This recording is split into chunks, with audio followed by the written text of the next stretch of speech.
I'm not making any money talking these days. Good Christ, Christ, Christ, Christ.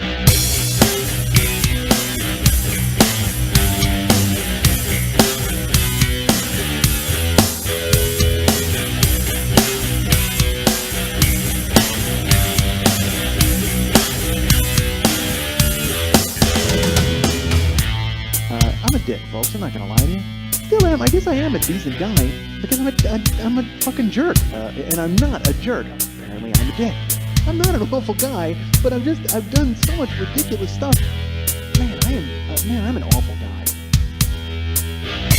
Hey, what's happening? Mike Schmidt, 40-year-old boy. Podcast fueled on 2 bites of the worst burrito I've ever eaten in my life. Lily's like, we don't have any time for lunch, jerk. So you need to go ahead and stop at Taco Bell and get me a portable lunch because I'm going to get all the enjoyment out of that lunch because I know you like taking me to lunch because we enjoy having fun and talking together. I'm going to cut out that element of it and just get the sustenance. Is that okay? Yes, that's what I want to do. I'm going to go to a drive-thru for you. So she wanted Taco Bell. And as I'm in the Taco Bell drive-thru, they had a sign for something new. And I'm a sucker. I think I said this a couple weeks ago. If I see something weird, I'm going to buy it. Like, I'm that guy. I said I bought macaroni and cheese crackers. I'm the guy. Like, I would be on the road. If there's weird cereal or weird chips or weird crackers, I'm just getting them. It's just going to happen. I was on the road once, and they had meat chips. I was in Iowa, and they had potato chips, like old, not Vintners or, old poor boy. Who the fuck? I don't know. But they had, whoever it was made potato chips that tasted like steak. Like they were called steak chips. And it was like, and I'm sure you've seen baked potato chips and dill pickle chips and salt and vinegar chips, all this weird chips I'm buying. I just buy weird chips. But the meat chips I brought in, and it was like, and my buddies were like, dude, fucking meat chips? Are you serious? And then they ate them. And they were like, dude, meat chips. And I said, yes, exactly. That's why I buy weird stuff. Because every once in a while you stumble on a meat chips. So today I'm at Taco Bell, and here's the pitfalls of that strategy, folks. When you're in the Taco Bell line, and again, I don't eat Taco Bell anymore. I can't do it. I did it. Karen and I went to Taco Bell like 4 months ago, and Fat Mike used to be. I would have an orgy of Taco Bell. Like it was just, I would just go fucking bananas with steak tacos, and I would eat it. I would spend like $14 at Taco Bell, and that's it's crazy because. Think about that. Everything's $1. But I didn't fucking care. I would just buy, a wheelbarrow full of Taco Bell food and then go to the hotel and watch the Bulls. I mean, that was my road gigs. But I can't eat it now. So about a few months ago, Karen and I went and we bought some food from Taco Bell. And I think I took one bite of everything. And then I just sat there looking at it. It looked like a pile of vomit. I mean, it was just the most disgusting thing I'd ever bitten in my life. It was so bad. It was terrible. So I was like, well, that's it. I'm done with Taco Bell. But then... the little fat guy who lives inside me every once in a while, I was like, hey, matey, go get some Taco Bell. Because he's from another land. I don't know why he would talk like that, but he does. Hi, matey. Apparently there's a ship. There's a fat ship inside of me that's sailing on the seas of cheese, as Primus would say. So, yeah, there's like a little dude in there, and he's fighting a fat ship, and he's like, oh, stop at Taco Bell. And I had to anyway because I had to for Lily. So I pull into the drive-thru. And they have, it says, bacon, potato, cheesy burrito. Now, I like bacon, and I like potatoes. I like burritos. Cheesy I can take or leave. I'm not a cheese guy so much. And I'm sure with Taco Bell, it's not even going to be cheese. It's going to be that sauce, that cheese sauce is so bad. I've worked in restaurants, folks, and people would get like baked potato with cheese on it. That cheese is powder. It's like the macaroni and cheese powder that you have, and you just add water to it and stir it, and you make a hot cheese sauce. Oh, Christ, it's awful. Because anytime something is powder and then it becomes food, I always think I'm eating makeup. Like when someone has a compact or, and then they use foundation or they use powder, like baby powder. Like, I always think if you added water to baby powder, would it make like a delicious soup? Because you have... powder and water, and that turns into food in some instances. So I'm wondering if you take baby powder and add water, will it be like a baby flavored soup? Which is why I used to say that to Karen all the time. Like whenever we'd see a baby, I would go, I'm gonna bite that baby, and she'd be like, why are you gonna bite that? That makes no sense. But I would do it just because it was just that thing you do with you have your wife or your girlfriend. You have a little play that you do all the time. But I would go, I'm going to bite that baby. And she'd be like, you can't bite that baby. And then I'd say, yeah, I'm going to grab its ankles and its head and then bend it backwards. I'm just going to bite its stomach. And she'd be like, what are you saying that for? It's horrifying. And this is why I don't have children, because I would bite that baby. That's what I would do. I'm going to bite that baby. Yeah, so there you go. So I see this bacon cheesy burrito nonsense. Potato, don't forget that. That was the selling point.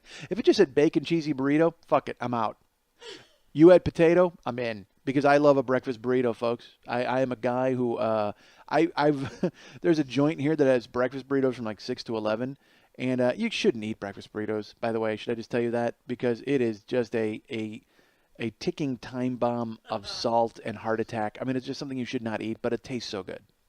I was in Vegas and I went and got a breakfast burrito. I actually researched it on the internet and found a place that sells breakfast burritos that are supposed to be really good in Vegas. And I went and got one at 4 a.m. one night. And as I drove past, hookers and ladyboys in this horrible part of town. And honestly, probably for my health, I would have been better off getting a tranny hooker than getting this burrito, because it was just a football of bacon, eggs, and potatoes wrapped up in a tortilla the size of a throw rug. I mean, it was just one of those gigantic, huge burritos. So yeah, I probably would have been better with a tranny cock in my ass than that, at least for my own general health. So I see bacon cheesy burrito at Taco Bell, and I'm like, all right, well, you know what? I'm in. Got to get it. Even though I know it's going to be terrible. It's Taco Bell. There's no way. There's nothing subtle about it. Because I talked on here a couple of weeks ago about getting a bacon chocolate bar, and when I just came here and I told Lily this story, she's like, "Oh, well, you're the one who wants a bacon chocolate bar." Well, yes, because I think the restaurant's going to have a little finesse in the preparation of the bacon chocolate bar. They're not just going to punch me in the face with bacon. You know what I mean? It's going to be like a bacon chocolate bar with like a hint of bacon and maybe like a smoky essence and then the perfect chocolate. That's what I think they're going to do. Taco Bell, all they did was it was like a bacon attack. Like, it was just, because I brought it here and I tried it and she wouldn't try it because I tried it and I was like, it's a little rough. And she's like, well, I'm not trying it then, which is also bullshit. Because if you're in it to win it with somebody, they got to go down with you. You know what I mean? If I got a burrito and I go, hey, you know what, this is a little grim, you got to try this and like second my emotion. She said, no, I'm out. And I understand that's an Ellen DeGeneres bit. And by an Ellen DeGeneres bit, I mean a bit that I've written and every other comedian in the world has written in their life. But we all saw Ellen do it on TV, so you couldn't do it. But it was that whole, this is awful, taste this, that bit.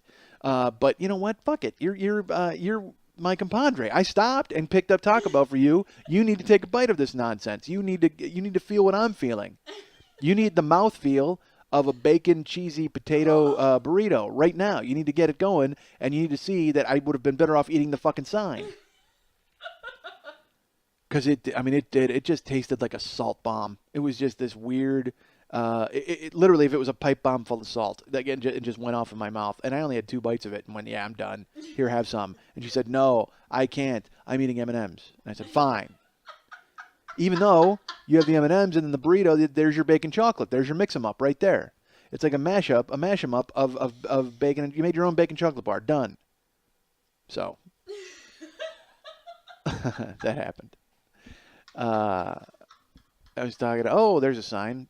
Lily's giving me the sign on minutes and stuff like that. But I will tell you this. I listened to the past 2 shows, and I mentioned the minutes, and it doesn't match up. Like, I'm like, oh, man, we're at 20 minutes already? No, we're at like 17 minutes. So, suck it. I don't understand your sign, the way your signs work.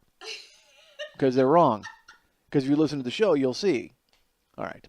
There's editing. There's no editing. We don't edit. Of course we edit. We edit everything. I actually recorded this show in July. That's when the bacon cheesy potato burrito came out and haunted my dreams. I'm a little nervous today, folks. As I sit here in my Phillies jersey and undefeated jeans, That's the smell. No. They're clean. I wash my jeans. And why would you say something like that? I'm not a dirty person. There's no kidding about that. Here's why. Because if you're a fat guy, the last thing you want to be is unclean or a slob. So don't say, I wash my clothes. My clothes are washed. Why would you say something like that? That's terrible. And again, it's my pathology. It goes into my head. But there's nothing worse than that. I'm not that guy. What I mean by undefeated jeans, if these have been worn, and every time I've worn these, the Phillies have won. They haven't lost yet while I've been wearing these jeans. So today I'm wearing them. They're the undefeated jeans. As we go into folks, I'm half batshit over this Phillies thing. I can't, because like when they went up 3-1, it was like, all right, here we go, this is great, and then God interfered with this ridiculous weather, and then the rain, and then they let the Rays tie it before they would stop the game. And no one can convince me otherwise. Okay, they would have played that fucking game in a tornado until Tampa Bay tied it, because Bud Selig didn't want to stand there with his fucking hands out again, shrugging, going, I don't know what to do, because he's a fucking goon who's ruined baseball. And it's funny, that's how good a game baseball is. It survives despite the fact this guy is doing everything he can to put a fucking bat in its heart. So I'm sitting there watching the game the other day, and I'm not even from Philadelphia. Okay, I'm a fan by happenstance, because as a kid I found out I shared a name with a player, and so now I've been a fan my whole life, since I was 7 years old, 8 years old. But I can't even imagine what it's like for people who live in Philadelphia, who have that weird mindset of, here we go again, whenever something bad happens. Because the other night they're up 2-0, everything's great, and then you know what happened? God decided they weren't going to win. Like, it's the strangest thing. It's not even as if there was a weird, you can't even blame this on Bill Buckner or a ball going through somebody's legs or a trick of baseball. This was the Lord. The Lord sent a torrential downpour, and in concert with Bud Selig, they conspired to tamper down any sort of celebration the city of Philadelphia might have. Again, I'm not from there, but I can't understand. I know what it must feel like to be from there. If you're Philadelphia, because Boston fans for a long time, before they wound up winning the World Series, they were notorious for anytime anything bad happened, they would lose it. Like, they could be up 3-0 and up 7-1 in the 9th inning with 2 outs, and a Yankee would get a base hit, and they'd be like, oh my God, here we go again. Just this terrible feeling of dread and foreboding. It's kind of like what Cub fans feel all the fucking time. Again, I grew up in Chicago, and I'm not a Cub fan. I have friends who are Cub fans, and I talked about this on the show, that feeling when anything happens where you just go, this is it. This is the scene where everything falls apart. This is the third act, and then there will be no rallying because it's the Cubs. And then you start talking about Ron Santo, and Ron Santo, by the way, is a guy. He's a famous Cub, and he's a Cub announcer. This guy, the only reason he's still alive, he clings to breath under the hope that the Cubs will win a World Series while he's still alive. Ron Santo literally is nothing but a head. He had diabetes, so he's had every part of his body cut off and put in formaldehyde-filled jars, and literally he's just a head on a stool with a headset on going, go Cubs. That's who Ron Santo is. And they made a movie about him. He's not he's like become this complete symbol of the Cubs, where once Harry Carey died, they were like, well, we need another guy who nothing good has ever happened to. Let's get that guy. Ron Santo's not in the Hall of Fame, even though he should be. I mean, it's just this hard luck case. And again, not hard luck. He's a guy who has a job as an announcer, and he's making good money, and he's famous and all that. But at the same time, literally, he's a disembodied head in a shoebox. That's what he is, calling baseball games and rooting for the Cubs. Like they just kept his brain alive. His head's in a jar. It's like Futurama. Like literally, there's Al Gore's head in a jar, and then there's Ron Santo's head in a jar. The guy, the guy's walking around, his toes and fingers are falling off like leaves off a tree every fall. I mean, it's terrible. The guy's in bad shape, and the Cubs can't win. But he continues to stubbornly cling to life, praying and hoping that somehow the Cubs, this will be the year. So that's an entirely different animal. But as a Phillies fan, come on, to be up 3-1, and we didn't even have a geek with glasses interfere with a foul ball. There was no GOAT. There was no curse of Babe Ruth. Jesus Christ himself sent a storm to prevent us from celebrating. Oh my God, it's unreal. And it just sapped all the will to cheer and live out of me and that city. I'm in Los Angeles, and I'm watching it on TV, and then they're up 2-0, and then they continue to play. And then Jimmy Rollins drops a pop-up because it was, literally a guy popped it up in the air, and it hit a witch on a bicycle. Like, I mean, it was Like, stop playing this fucking game. What is wrong with you guys? Dorothy and Toto just went by, and in the middle of the game, a house fell on the center fielder, and someone stole his shoes. I mean, oh my fucking God, how bad does this storm have to get? Literally in the fifth inning, like the Phillies are up 2-0, and they're clinging to this. And George Clooney, a ship that George Clooney is driving, goes through center field and gets toppled over by a giant fucking wave, and Mark Wahlberg dies. I mean, that's how horrible this weather was, and they continued to fucking play. I'm watching it, just going, honestly, are you just going to play until someone dies? That's what they were doing. They were going to play until someone died in the storm. And as a Philly fan, you can't imagine. Again, you can imagine if you're a Cub fan, or when you used to be a Red Sox fan before they started winning every fucking thing in the world. But as a Phillies fan, you literally go, yep, yeah, of course this happened. This is what happened. And you hate to be that way. You want to be optimistic, and you want to go, this is going to be fine, and there's not a problem. But unfortunately, a storm of biblical proportions prevented you from winning the World Series, and it just made this weird. Like, I wasn't even happy. They were up 2-0, and then as the game was progressing, it was just this weird feeling of what's going to happen. You knew something was going to happen, and of course it did. And then they played until Tampa Bay tied it, as B.J. Upton scored from second on a base hit on a toboggan. Like, he literally rounded third and then leaped onto a sled and then just sledded across home plate as Pat Burrell tried to tiptoe through the fucking wet grass. Oh, it was so bad. So they're playing tonight. And I'm all prepared. I got my Philly jersey on. I got my red shirt on. Karen kissed the logo this morning, so that's all fine. I haven't shaved. It's like I'm fucking half insane, folks. This is crazy. I send emails out every week. If you're on my mailing list, you get them, and it's been saying things like 3 down, 8 to go, or 5 down, 6. And what that was is some people didn't know what it meant. It was games the Phillies were winning. So every time they would win a game, I would, it was like 4 down, and then they had to win 11 games to go and win the World Series. 3 in the Division Series, 4 in the League Championship Series, 4 in the World Series. So I fully expected to have written an email today that said, 11 down, none to go, or, Phillies World Champions, or whatever. Who knows? And it's funny because I have a friend, Jesse Spector is a friend. I'll go ahead and plug Jesse right now. He writes a blog called Touching Base for the New York Daily News. It's a baseball blog, and he's a sports writer. And he and I became acquainted because he listened to Never Not Funny, and then he wound up having me in a baseball picking contest, which I've won 2 years in a row, folks, by the way. I'll go ahead and tell you that. And it's me. The first year, it was me against a couple of other comedians type people. And then last year, it was against some guys from MLB.com and Walk Off Walk. And by the way, the guy from WalkOffWalk.com, someone wrote me an email, and because they knew about the baseball thing, they said, "Hey, did you know this guy talks shit about you in his blog?" And I'm like, "What the? I don't know. I didn't know that." So I find this guy. He sends me a link, and I find the guy's blog. Like in April when he was talking, he plugged it in his blog, and he basically trash talked all of the competitors. Because all the other people were all baseball people, so he kind of made fun of them for that. For me, all he's got is comedy. He goes, "Yeah, I listened to one episode of his podcast, and zzz, he wrote Z's, like it was awful." And I'm like, dude, why? What? You come after me on the podcast?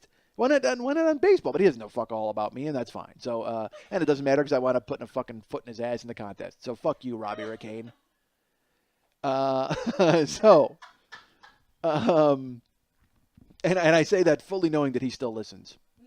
Sure he does. This guy, he forgot about me the second he typed zzz. And why do Z's indicate sleep? I don't understand. You don't make that noise when you're sleeping because, this is not, I guess it's snoring, but that's not Z's. It doesn't make it like a Z song. And so if you're sleeping, you go zzz. Nobody goes zzz when they sleep. Zzz. If somebody made that sound when they were sleeping, I would think that was it. That was like a death rattle and they were finished. Zzz. Zzz. Nobody goes zzz. All right. I don't know why Z's became that for sleep. Just like I don't know when you die why they made X's for your eyes. Doesn't make any sense. Okay. So I'm losing it over the Phils. I just so like I said, I'm wearing I got the Phillies jersey, and Karen has to kiss the logo before the game and then kiss the logo after the game to close the door on it. Just to make sure it's all locked down. The other day when they were going to play, like yesterday, she had to kiss the logo, and then they didn't play. So then last night she had to kiss the logo again just to close the door to make sure that everything was still fine. So she's got to kiss the logo on my jersey, and then, like I said, I'm only wearing red and blue shirts and underwear, and I'm wearing undefeated jeans, and I haven't shaved. I look horrible, but that's fine. It's got to be done until they bring it home. And you wonder, with all of this weirdness going on, you wonder why I'm not surprised that Jesus sent a storm to prevent us from winning. You wonder why that gets me. They're going to do it tonight, though. They're, despite the fact that I guess they have an advantage tonight from when I keep hearing that they have 12 outs and the Devil Rays only have 9. The Rays, not the Devil Rays. Damn it. The Rays only have 9. But, the thing is, we burned our best pitcher because, again, Jesus sent a storm.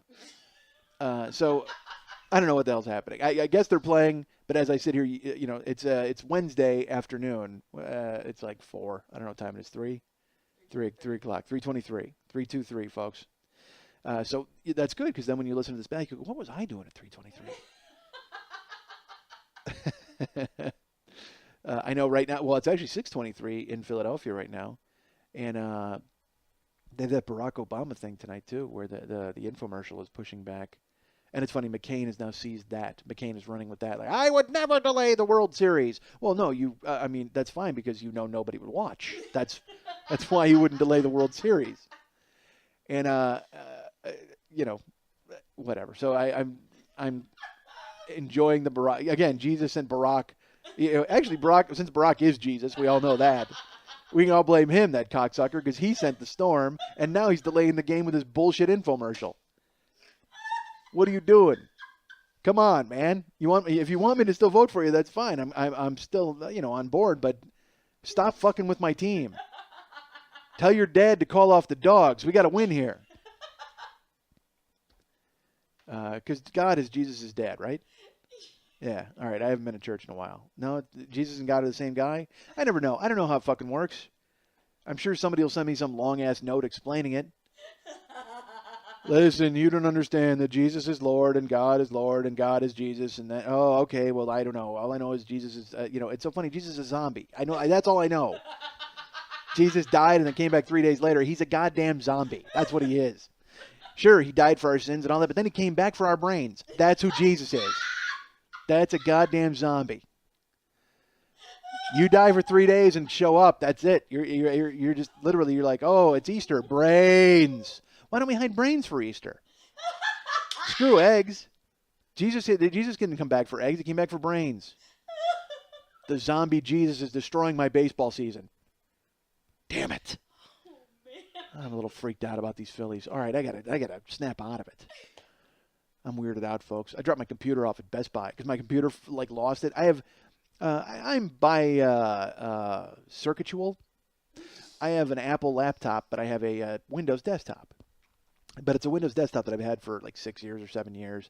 So it's got as much memory in it as it possibly can. And it just started working really bad and going real slow. Finally, it just completely stopped. like I turned it on the other day, and it just it had a picture of Bill Gates, and he shrugged. So I was like, all right, well, obviously something's wrong with this. So I brought it into Best Buy and dropped it off. And I got a sign that they're like, all right, we'll do a diagnostic check, and you got to sign these pieces of paper and all these different things. And I'm like, okay, great. So I start reading the paper, and it says there's a thing in there that says, you do know that if there's any child porn, we will report you to the authorities.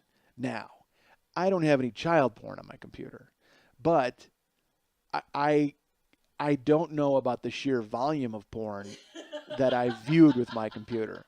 Like it was so bad. Like the computer is so messed up. I fully expected them to they open up the back to check the diagnostics, and a cock would fall out. I mean, that's how much porn I've looked at. Like literally, I'm waiting for them to go, sir, we've located the problem. There's a huge dick in your hard drive. It's like, wow, that doesn't surprise me for some strange reason. I got to tell you, I'm not really surprised by that. And like the funny thing is, I picture them unscrewing the back or whatever, and it just tumbling out. Just there's a pile of dicks, literally just like they're like, oh my god. I can't believe it, sir. We found all these vaginas clogging up your computer. Yes, you did. Of course you did. So I'm waiting. I haven't heard from Best Buy yet. I'm waiting for the FBI to put together their case, and then I'm sure they'll contact me.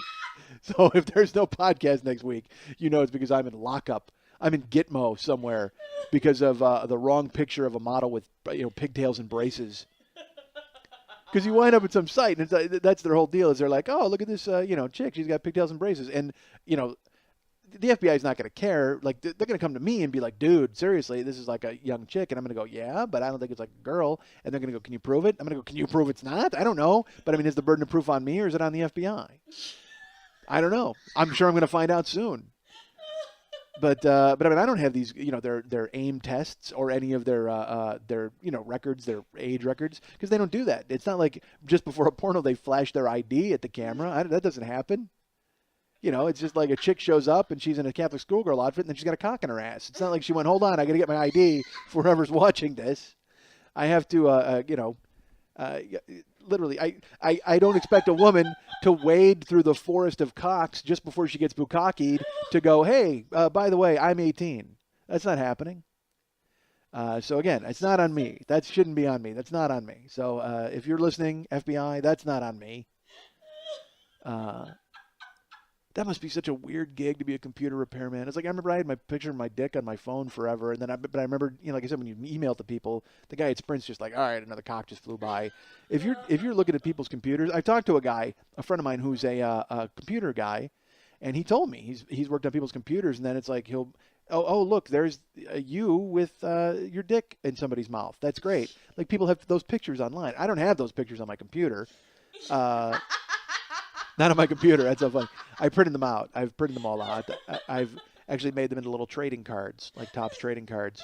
It's just, my dick in various adventures.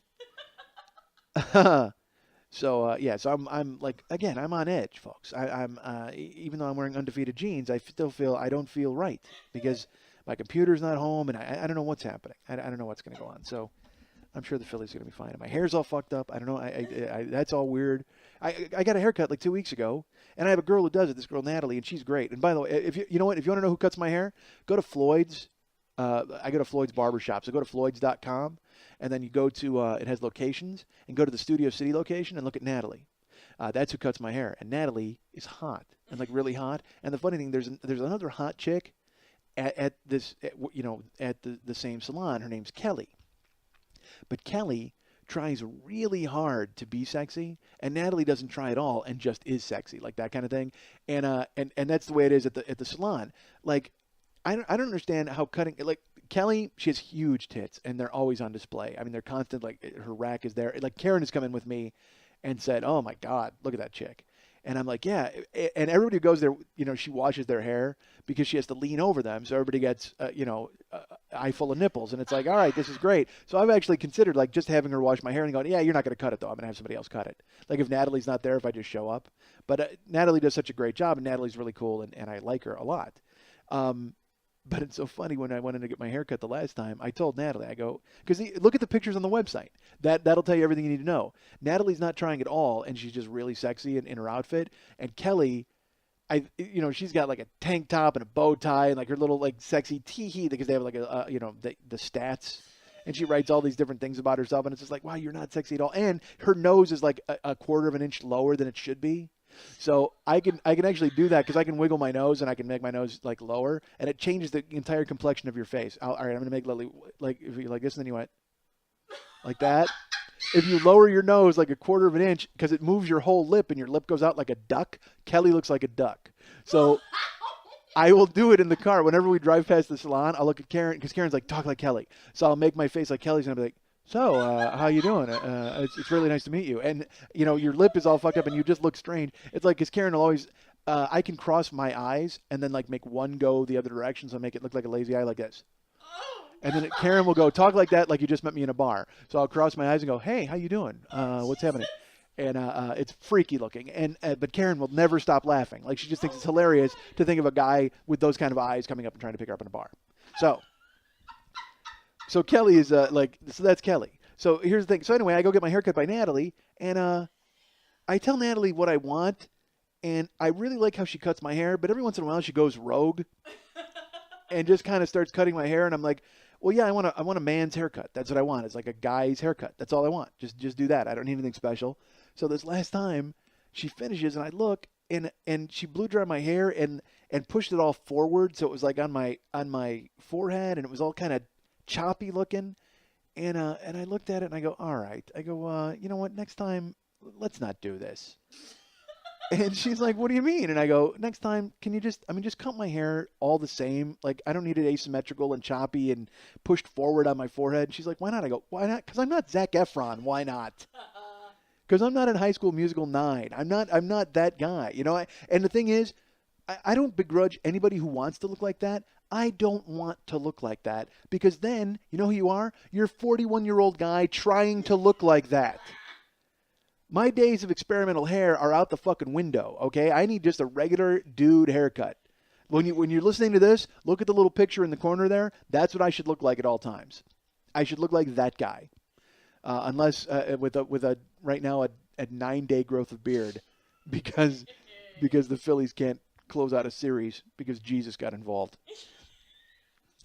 So but my hair was all choppy. So now I actually started wearing a baseball hat around because it's like, and it doesn't look bad. I mean, Karen really likes it. Karen's like, wow, I think it looks great. And I'm like, yeah, I don't. Because again, it looks like I'm trying. I don't want to look like I'm trying. Nobody should ever look like they're trying.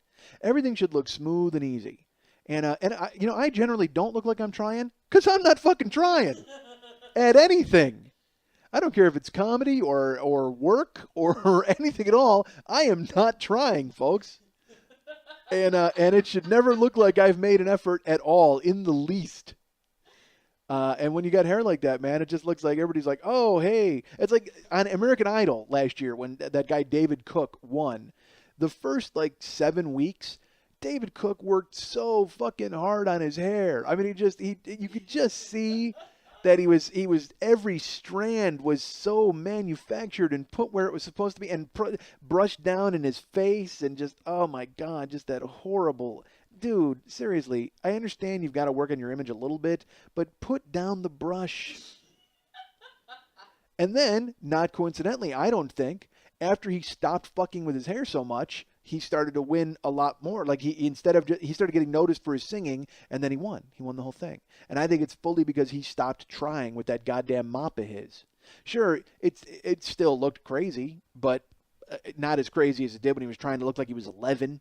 And I don't even know how old is Zac Efron. He's not 11, is he? He's like, no, he's got to be 20 or something. I don't know. He's got billions of dollars. Saw a picture of him yesterday walking on the beach with Vanessa Hudgens. He's got his that V, that ab V, and his jeans are riding low on the beach. He's so gay, walking around. Vanessa Hudgens. Yeah, he's gay. He's gay. Any good-looking guy? No. Hey, by the guys at Best Buy right now are seeing the naked picture of Vanessa Hudgens. That's on my computer. Luckily, she was of age, so I think I'm okay there. The FBI can't prosecute me for that. I got a naked Hudgens. Although maybe she wasn't. Oh, Christ. I could go down for that. What if I did? What if I was the one guy who got pinched for the naked Hudgens picture? It's all over the web and everything, but somehow they were just like, dude, seriously, we're locking you up. Because then my asymmetrical haircut would work against me in lockup. Everybody would think I was crazy hot. They'd be like, dude, look at you. You're crazy hot. And, yeah, you don't want to go to jail for a computer crime. That's not a good bragging thing in the yard. What are you in for? Well, I stabbed my grandmother in the heart with a fireplace poker and then ate it. What about you? I had a naked picture of the chick from High School Musical on my computer. Really? Did you want me to rape you right out here, or are we going to go? Because, I could do it right out here, and then everybody will know that you've been raped, and then maybe they call off the dogs. Or, I'll rape you in storage somewhere. Storage? They have storage in prison? I don't know what they have. What do they? I don't know what. Yes, they do. That's where they store their hopes and dreams. Because right when they go in, they take that envelope of their, they take their wallet and their watch and their suit, and then all of their hope, and they box it up in a manila envelope, and if you ever get out, they release it to you. Although, let's be honest, your hope just slowly dwindles and dies while you're in jail getting raped constantly. I am not a fan of prison rape. I watched Oz. Man, I watched that show, and it's funny. I watched Oz. I saw every single episode of Oz from the beginning to the end. And when the very last episode ended, I actually said out loud, well, I don't ever have to watch that again. Thank God. because I was just so deep that I had to watch it and find out what happened to Schillinger and Beecher, and also Oz was very much like wrestling. And I'm not the first to advance this theory, but I felt it when I was watching it. And then Bill Simmons, who writes for ESPN, he actually said it too. Because you would watch, when you would watch wrestling, there were factions. Like, there were cliques in wrestling. I don't know how to explain it. Like basically like teams. Like there was at the time there was the Generation X, then there was the Nation of Domination. All these different posses that hung out together. And when you watched Oz was like wrestling because there was Adebisi and the black guys. And then there was Schillinger and the white supremacists. And then there was Shibetta and the Italians. It was very much like wrestling, and that and the factions would be at war, and then they would have a crossover. And then unfortunately a guy would get raped with a spoon. Like it was just like, oh my God, it was just, you would watch it and it would just make me cringe and it would physically make me sick, but I made myself I can't even imagine being an actor in that show or in that position.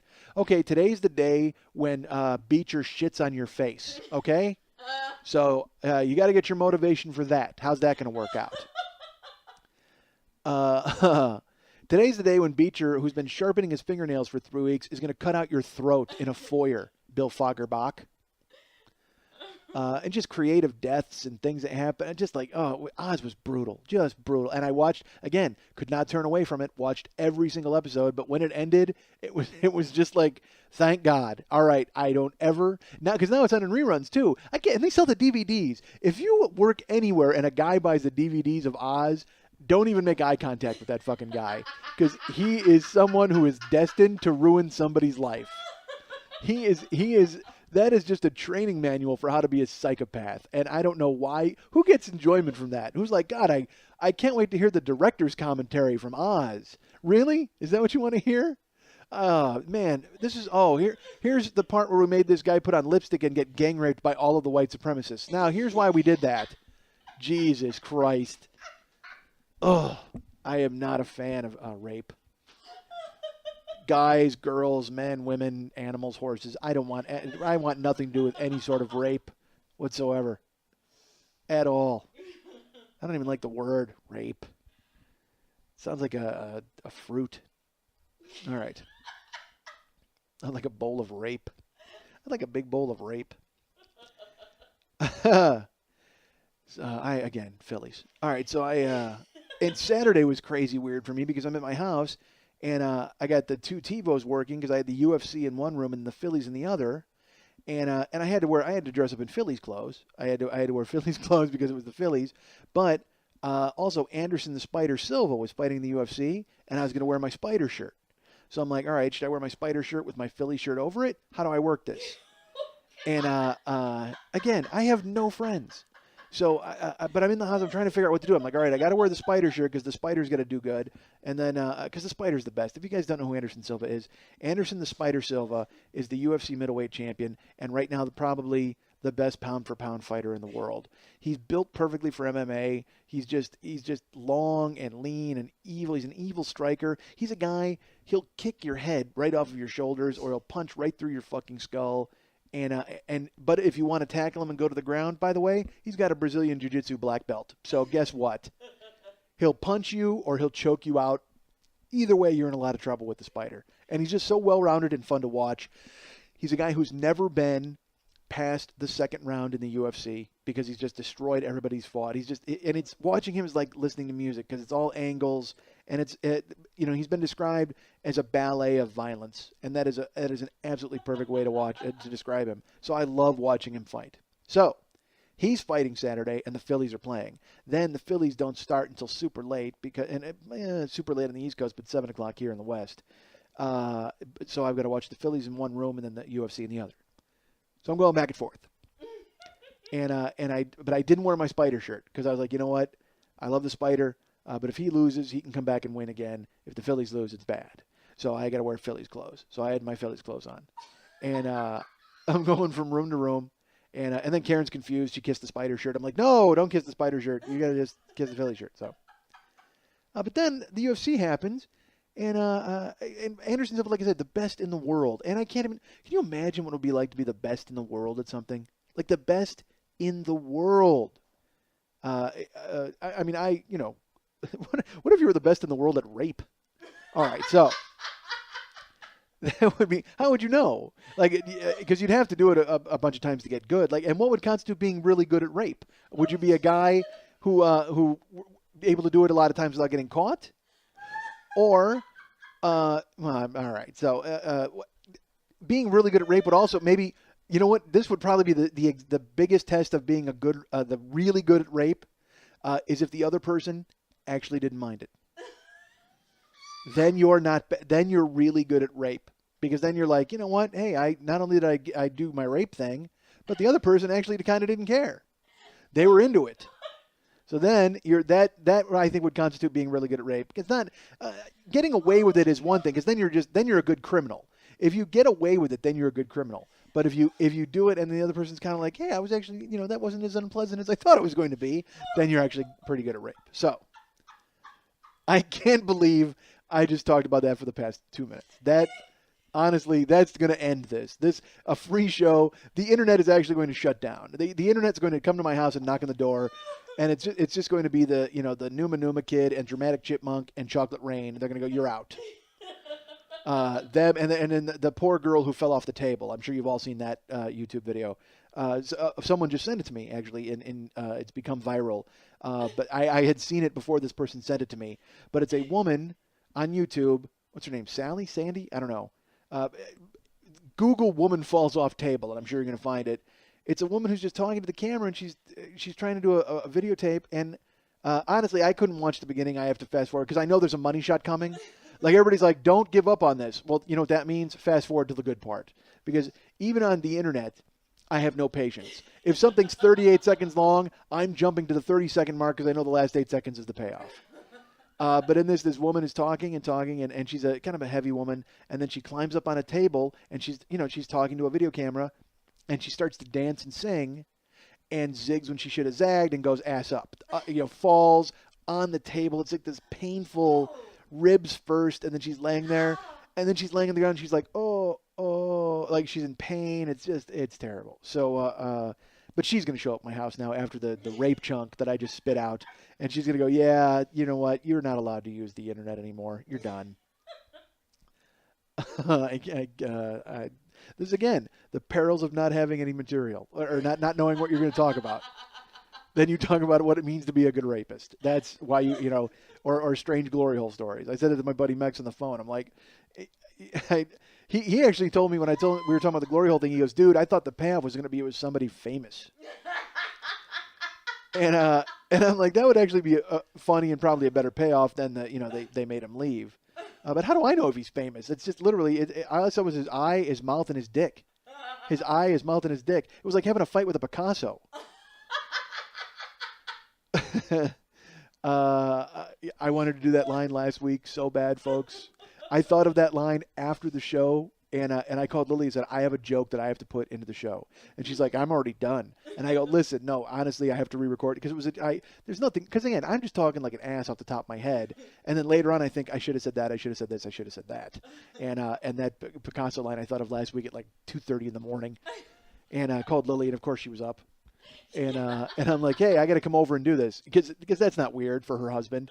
Hey, I'm gonna drop by at 2:30 in the morning and do a joke. Let's play radio again at 2:30 in the morning. Is that gonna be okay for your family? If I come by and interrupt life to say a Picasso joke that nobody cares about but me? Pathetic. So I wanted to do that joke last week. So I finally found. I look at how I did that. See, circuitously, I was able to work it in this week. That joke came in after the fact. So, what was I talking about? The Spider. So, Spider Silva. I can't imagine what it would be like to be the best in the world. And I think, particularly at fighting, that would be the greatest. Then you just walk around, going to movies without fear. Waiting, nothing terrible is going to happen to you because you know that you could just fucking choke a guy out if you wanted to. I talked about. It's funny. I did this on Never Not Funny. It was like, if you were the best in the world at something, why wouldn't you flaunt it? Like, I was saying, if you were Jet Li, why wouldn't you find Chuck Norris and kick the shit out of him? I just think you should do it. If you're Jet Li, because Chuck Norris is still, he's like 60 now, but he's still trying to kind of act like he's a martial artist and he's a guy who knows what he's doing. If you're Jet Li, wouldn't you just fucking hunt down Chuck Norris and beat the shit out of him? And anywhere. I mean, I'm not even saying like it wouldn't even be like pay-per-view or anything. I'm saying if you were Jet Li, wouldn't you just tail Chuck Norris till he went into like the Gap, and then just whip his ass there in front of everybody? So then it was like, guess what, Jet Li? And how great would that be if you were there? If you were at the Gap and you're shopping for shirts and you look up and Jet Li just pulverizes Chuck Norris right in front of you, it would be like a movie came to life. It'd be genius. I don't know. So like if you're Anderson Silva, why aren't you walking around just like even ignoring the basic tenets of society if you were that much of a badass? Like, why wouldn't you walk into a store, like in the 20s, when a cop would just take fruit from a fruit stand and the Irish guy would come out and be like, hey, what are you doing taking the fruit? And he's like, I'm a cop, I can do that. And he swings his nightstick and he walks away. Like, if you're Anderson Silva, why wouldn't you take fruit from every fruit stand you could possibly do and just go and literally just make a fist at them when they came out to yell at you? Like, if I was Anderson Silva, that's what I would do. I would just ignore any sort of rules. I would walk into a supermarket and just start making a sandwich and tell somebody to make me a steak. And they'd be like, what do you mean make you a steak? And I'd be like, dude, fuck you. I'm Anderson Spider Silva. Have you not seen what I will do? I will tear out your rib cage. Make me a goddamn sandwich. And then they would have to do it. Because that's how tough you are. I think it would be great. I don't know why he doesn't do it. Anderson Silva, you know what? And even more so than Jet Li, Anderson Silva should find guys and beat their ass. Like and just like he should go find Jean-Claude Van Damme and hammer him. And Van Damme also, and that guy's still around. Like, but he doesn't think he's tough anymore. Like I think he just made some sad sack movie where it's like he's making fun of himself. Some weird documentary where he actually plays himself, and it's a look back at his years of cocaine abuse and how much of an idiot he was. Like he finally gets it. Like Van Damme is finally like, oh wow, that was what it meant to be Van Damaged. And now he's like looking back and taking and writing a move, whatever. So so I think Anderson Silva should just beat Jean-Claude Van Damme's ass, and just and make sure it's Jean-Claude Van Damme. Like make sure you see his ID first, because otherwise you're gonna kick the shit out of Rocco Siffredi, and nobody wants that to happen. Because Rocco's a good guy and a porn star and all. But I will say this: Rocco Siffredi, I just saw him on a picture of him on the internet, and oh my God. Rocco Siffredi used to be he was a porn star, and he was really good looking and all, and now he might have the HIV, because it's just like Rocco looks bad. He's all gaunt and wan, and other words that mean pale and skinny. But so maybe Anderson Silva shouldn't beat the shit out of Rocco Siffredi. Well, I didn't want him to. I wanted him to beat up Jean-Claude Van Damme, but they sort of look like one another. But Jean-Claude. Well, Rocco Siffredi, though, again, that guy might have AIDS. I don't know what's wrong with him. But I think he's still in porn. He probably fell out of my computer today at Best Buy. I'm sure he tumbled out. Yeah, he just did a somersault out on the countertop. Hey, hi. Yeah, I do have AIDS, actually. Thanks for asking. I'm sure that's what you were thinking once I tumbled out here onto the counter at Best Buy. I'm waiting for them. They're going to kick. And it's so funny because once they're going to try to bring a case against me for all the horrible things on my computer. And then Exhibit A is going to be the rape chunk from this show. They're going to be like, hey, go ahead and listen to this and put this guy in the clink. And it's a self-fulfilling prophecy. My greatest fear is prison rape, even though I'm never going to prison. And then I'm going to do something and wind up in prison. And then that's it. Everything changes. And all I know of prison is TV shows. Again, Oz and all these other shows. So I know that the second you walk into prison, you have to find the biggest guy and punch him in the face and fucking destroy him as hard as you can to set your rep. That's what you do, is you set your rep in prison. And I don't want to become a white supremacist, but I can't hang out with the black guys. I'm sure they're going to want nothing to do with me. Who am I going to pal around with in jail? Christ, when I go to jail, who am I going to be friends with? I don't know who I'm going to be friends with. Is there some guy who has a mouse in his pocket and he keeps feeding him like little crumbs? Am I going to have to hang out with that guy? I've seen movies and shows. I saw Shawshank. Am I going to have to hang out with Brooks, the old guy from the library? Maybe I can hang out with him. I don't want to. I don't want the sisters to be raping me all the time. I got to figure out something. I got to have a plan. Because if I ever go to prison, because like I said, I have plans for the zombie war, but I don't know. I have no prison plans, except for the fact that literally I have to find the biggest guy and take him out right fucking now. Like, I got to fucking cut his hamstring so he never walks again, and everybody knows that I'm not to be fucked with. I just got to fucking clean house on somebody. So that's my plan if I ever go to jail. And or prison. I should say prison, not jail, because I don't want to do that in county or in, lockup. I'm in a drunk take, and I fucking cut some guy's Achilles. That's not smart. If I get, a traffic ticket and I'm just waiting to be bailed out, it's not a good idea to just fucking cut somebody. That's not good. Put your shank away, friend. You're about to make bail. Again, Phillies, folks. I can't be more weirded out. And then tonight's going to be strange. It's just 3 innings. They're going to play 3 innings. And here's a weird thing. I'll say this. Apparently, Las Vegas, they said that the Phillies won. Because in order to pay off bets, they've just decided, you know what, because the Phillies are winning after 5.5 innings, or after 4.5 innings, which makes it an official game. So the Phillies win, and they're paying off the Phillies bets because they don't want to have the nightmare of holding on to tickets and then seeing what's going to happen, which makes no sense at all that Vegas just decided to pay people like that. When does that ever happen? And that's also like a jinx on the Phillies that all of a sudden Vegas decided they won. It's just all too creepy. But here's my question. If Vegas decided that the Phillies won that game and they paid out, well, then technically the Phillies won the World Series, according to Vegas. So is Vegas paying everybody who has a Phillies futures bet and giving them money, saying, oh, yeah, the Phillies won the World Series, even though they really haven't won the World Series? Oh, you might have a case. I don't know what I mean by you might have a case. I don't know who's going to sue Vegas.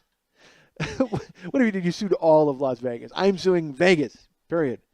And Vegas takes the stand and gets sworn in. So I don't know. I don't know what's happening. That's fine. Phillies freaking out. It's a weird week. And again, Obama's, he's putting, not out here from what I heard. Apparently they're showing the Obama thing after the Phillies out here. But all over the rest of the nation, Obama's postponing. Because we got the election coming up. And I don't know who you're voting for, folks. I don't even know who I'm voting for. Yes, I do. What if I didn't? Who's an undecided voter at this point? Anybody who doesn't have an opinion or is like, what are you waiting for in the final week? Are you waiting for a meteor to kill one of them, and that's when you'll make your decision? Get off the goddamn fence. Make a decision. It's between the black guy with no experience or the white guy who's a war hero and has the name of a 70s television detective. Who are you going to vote for? Are you going to vote for the guy who has a name that the obviously eloquent and incredibly brilliant, smart American guy who has a name that might scare you because it's from another land? Or are you going to vote for the little short white guy who essentially is a green derby away from being a leprechaun, but who has who is one letter away from having the same name as the guy in Die Hard? And believe me, there's enough people in this country that would vote for that very fucking reason. John McCain, that's like John McClane. Wait a minute, didn't he save the Nakatomi Tower from the Hans Gruber? I'm voting for him. Pulls lever, ruins country. I don't want to tell you who to vote for because I'm the guy who told you that you shouldn't listen to people when they tell you stuff. Because, again, we talked about Rose McGowan talking about Northern Ireland, and I still can't get over that, quite frankly. But, I mean, I know who I'm voting for. You know who you're voting for. Yeah, and, I'll just say this. Maybe it's time we gave this smart guy a chance. Do you think that could work? After 8 years of the guy you wouldn't mind having a lemonade on the porch with, can we just go ahead and maybe give the smart guy that talks over your head a chance? Because that's a good idea. Good Christ. Who are these people who are voting for someone they can relate to or someone like them? I don't want somebody like me in there. I just talked for 3 minutes about what it means to be a good rapist. I don't want a guy like me in the White House.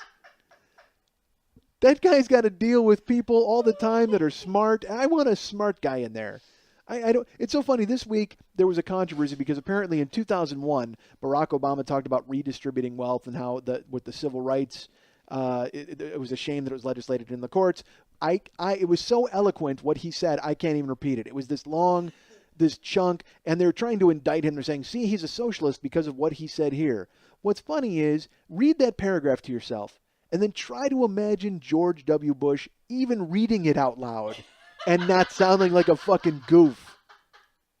That's the thing, is it's like, that man is so unserious and has such little gravitas that when the economy thing happened, he came out and he said, this sucker might go down. Are you kidding me? Do we really want Buford T. Pusser from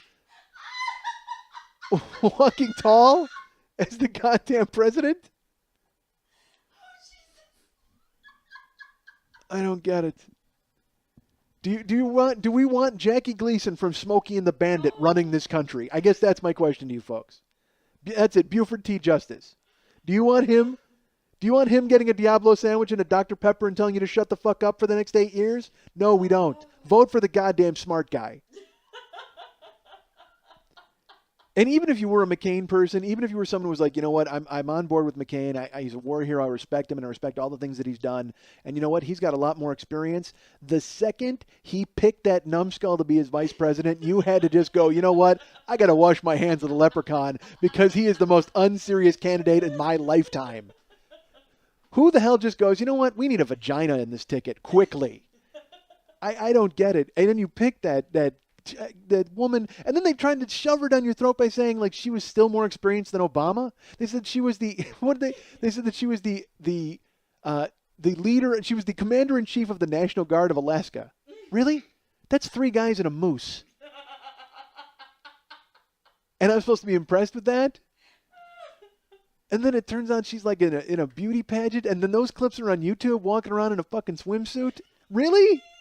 That's who you want to go ahead and put in as VP? And other people are like, oh, I relate to her. She's just like me. No, she's not just like you. She's not. And if she is, do you really want someone just like you in the fucking White House? God damn it. I just don't get it. I think it's such a clear choice, and that's fine. And yes, Obama comes off as an arrogant guy. He comes off as people are saying he's elitist. Yes, good. Good. I'm glad he's elitist because he's going to be dealing with people from other countries and representing us. Don't you want the smart guy? Shouldn't the guy who runs our country be the smartest guy in the room? I don't get it. It's so crazy.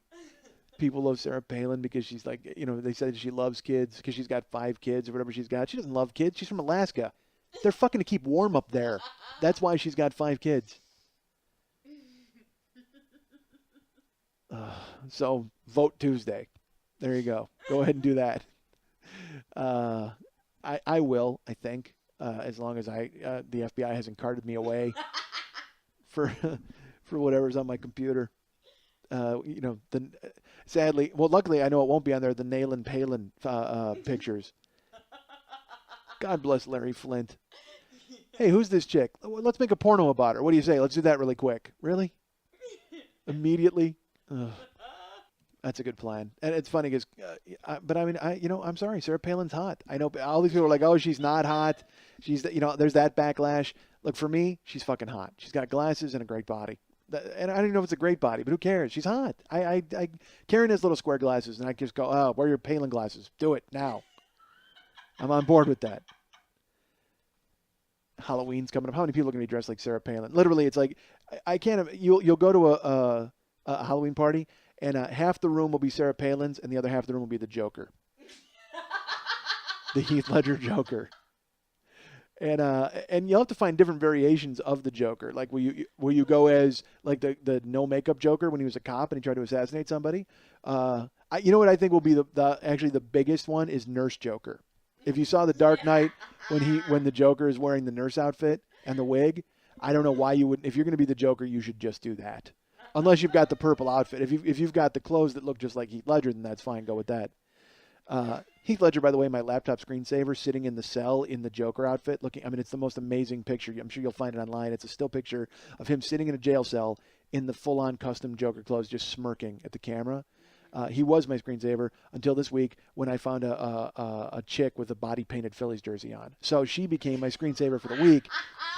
And I did it at first. I put it up like to be goofy and like make Karen and like Karen see it, be like, check that out. But then they started winning, and I can't take it down now because that's what happens. You have to leave it up. You don't want anything terrible to happen. So everything in its place, a place for everything. So let's all hope. Let's just hope they win Game 5 and I don't have to sweat this out. Because now it's like, will there be a travel day? Is there not a travel day? And then they got to go to Tampa. So Jesse, it's funny, Jesse Spector, I was talking about him earlier. He's written me once I was sending those emails out that said, 5 down, 6 to go, and all that. And he wrote me and he goes, dude, this is awful because like I think he's a Yankee fan, if I remember correctly. And he said that he did the same thing in his room where he was like, he put the numbers up on the wall and he would like take them down as they would win a game. And it wound up like blowing up in his face. And so I haven't even answered his email because I can't even write about the Phillies. Like I can't, Like, I don't even want to jinx them by responding to it. So, Jesse, if you hear this, that's why I haven't written you back. Like, because I can't even, because people have written me. Like I said, I have Tampa Bay fans and other people have written. I won't even type a word about it. I don't even want to, because now I'm freaking out that I've jinxed them with these emails. I named my blog 2 weeks ago Phillies in 5. So if they win tonight, folks, guess what? It was Phillies in 5, and I was fucking correct. Who cares? You don't care. Nobody cares. I understand that. That's fine. You guys can write me at mike@MikeSchmidtComedy.com. You guys can write me at myspace.com/MikeSchmidtComedy. Go ahead and check out Comedy Film Nerds, because there will be a Halloween piece going up this week. I'm not sure when, but it should be up in the next couple days. And I don't know what it's about. I might write about Saw, because we went and saw that last week. And, yeah, just as bad as I thought it would be. They've run out of ideas. Folks, it's over. And I said, it was funny, I'm disingenuous, because I said that I hate the Saw movies. I don't hate them. I think the first couple Saw movies, despite their silliness and laughability and plot holes, I enjoyed the fact that there was a killer who was making traps, and there were twists and things like that. I liked it. I thought the first two were good. But after that, they just got to start cannibalizing themselves with the twists, and they don't know where to go because they've painted themselves into this really smaller and smaller corner. But Saw 5 takes the absolute fucking cake. Saw 5, I won't bore you with it, but I just said, I laughed. Again, I laugh out loud at those movies, and I don't know if there's anybody who's really scared by those movies, because they don't even bother to have like a cat leap out at an inopportune moment or a music sting. They just show you a buzzsaw, and they're like, guess what? Somebody's going to have to put their hand there eventually. And you're just, so it's not even scary. It's more of a feeling of dread. So I don't know if whatever. But so go to comedyfilmnerds.com, because there will be a scary Halloween piece going up at some point in the next few days. And again, Mike Schmidt Comedy, Mike@MikeSchmidtComedy.com, myspace.com/MikeSchmidtComedy. So go to all of those places and enjoy all of those things. So go ahead and write me, and go to iTunes, leave a review if you could. Anybody who has, I appreciate it very much. Thank you. Subscribe in iTunes, and also I think I'm going to have a new feed in the next couple of weeks, right? Are we going to do that? We're going to be switching, because I'm paying money that I don't want to pay. So, again, I'm very cheap, folks. So I have to figure all that out. So do all those things. And also, don't forget to buy Never Not Funny Season 1 if you want. And if you don't, I totally understand. And if you want to buy a couple, that's fine. So you make up for those people who decided they don't want to. And also, don't forget, go out and vote. You got to go out and vote next week. And I have a good Halloween this weekend. And then go vote. They shouldn't be that close, should they? They shouldn't be. I don't think so. And if you're in California, I can tell you this: go vote. And I won't say, the elections and the senators and all that stuff. That's fine. If you vote for nothing else, folks, vote no on Prop 8. Can we do that? And again, I don't mean to be telling people what to do, and nobody gives a fuck what I think, and that's fine. I totally understand that. But just vote no on Prop 8, if only to combat the 2 mailers I've received the last few days from white couples scared that their son's going to suck a cock because some gay men might get married. And you know what? Raise your kid. Don't rely on anybody else to raise your kid. If why does that bother you at all that gay people want to get married? It makes no sense to me. And again, I'm a guy. I wouldn't even say that I'm libertarian. I'm more of a chaositarian. I don't give a fuck what happens. I don't care what, because I have no real dog in the presidential fight. I'll be honest with you. I'm going to vote for the smart guy, and that's the way I'm going to do it. But at the same time, for my business, if John McCain wins, that's fine. Because I like chaos. I'm thrilled, and I got more shit to make fun of. I mean, because quite frankly, all these people who say that they're scared, I'm scared of Sarah Palin. I'm scared if Sarah Palin gets in. I think it'll be fucking hilarious. I'm part of me is rooting for it to happen, where it's like, for the good of the country and everything, I want to vote for, Obama and Biden, and I hope that works out well. But honestly, for the good of my business and the good of just sitting back and seeing shit fall apart, McCain-Palin seems to be okay by me. I'm thrilled with that. So I don't care. I honestly don't get involved and invested. Our friend Lily here is very invested, because when Palin gave her speech at the convention, she was in tears. And she called me and she's like, I can't believe that this is happening. I can't believe. And I'm like, she's talking to the base. I mean, she's talking to people who are predisposed to think that she's great. Wait till she gets out there and talks to real people. Wait till she goes and sits with Katie Couric and talks in circles like me. Well, actually, I disagree. I think very funny. If she's going to say Putin rears his head, I mean, that's fucking hysterical. That makes it sound like he's like Godzilla and he's going to peek over the horizon at Alaska. That's fucking gorgeous. I think it's great. I don't, but honestly, part of me thinks that there could be nothing better than McCain and Palin winning because that would be hysterical. To see McCain just fuming and being angry at everybody and starting wars with Luxembourg for no reason. What are you doing? They have an X in their name. We can't trust them. Fantastic. Let's do it. Go ahead, Johnny. The evil, angry leprechaun just starting wars with everybody, and she's walking around telling. And oh man, this clothing thing, and now she's wearing her own clothes. I think she's hysterical. I'm all for her. And the thing is, she's not going away. And that's the thing is, none of these people go away. I hate hearing all these people who, again, discourse is finished in this country. There is no back and forth. There is no, hey, I hear that. That's a good point. No one ever says that's a good point. Everybody shouts louder so their point can be heard.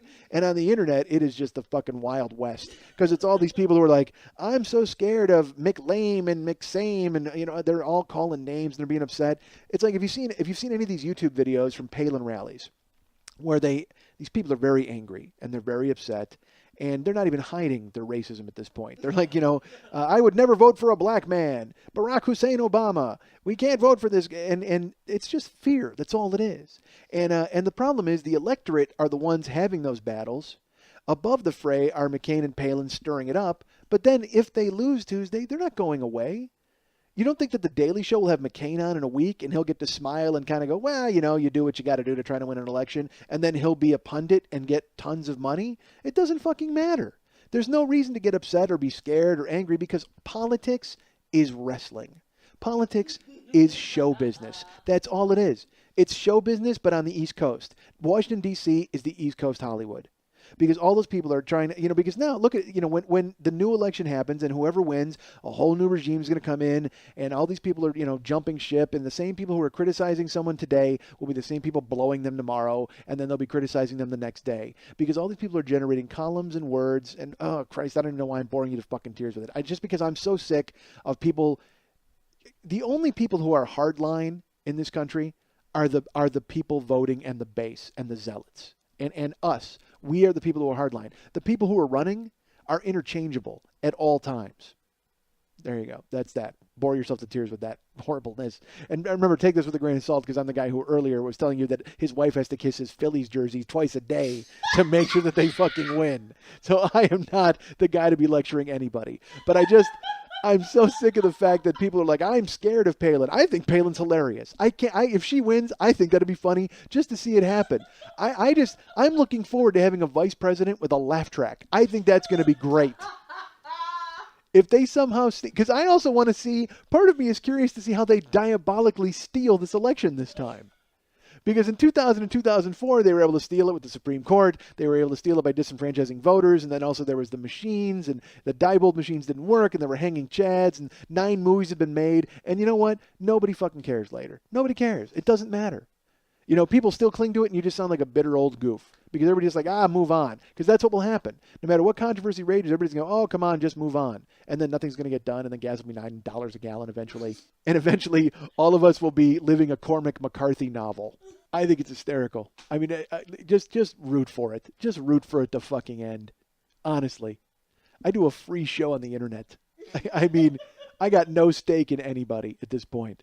Because it's all going to be the same. I mean, I ideally would like the smart guy to win because I think it would show and reflect well on us as a populace.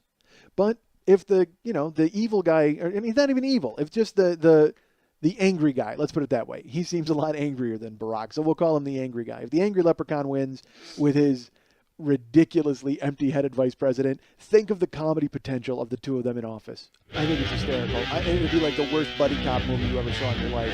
It'd be, what it'd be like? It'd be like Turner and Hooch in the White House. Because she's like the big slobbering dog who can't get out of her own fucking way. You should go to, what is it, PalinIsPresident.us? I think it's PalinIsPresident.us.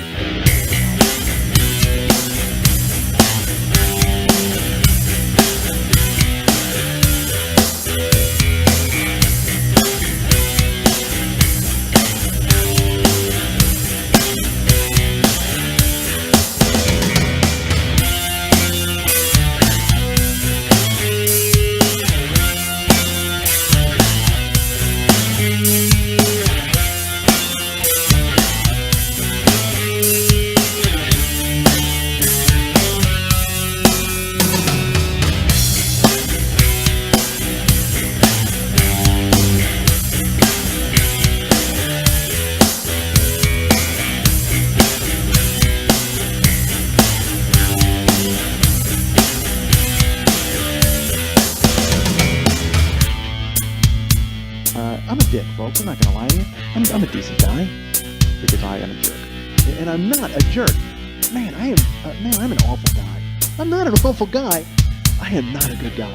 But I don't think I'm a bad person overall. So, and go ahead and by all means judge that. I'm kind of a jagoff. I got no future. What am I talking about? But I am a jagoff. And I'm not a jerk. I'm a nice guy. It's just, I guess I have jerky tendencies. I've done so much ridiculous stuff, and then I wonder afterwards, I'm like, man, how come I don't hang out with anybody? Here's why, because you're a dick.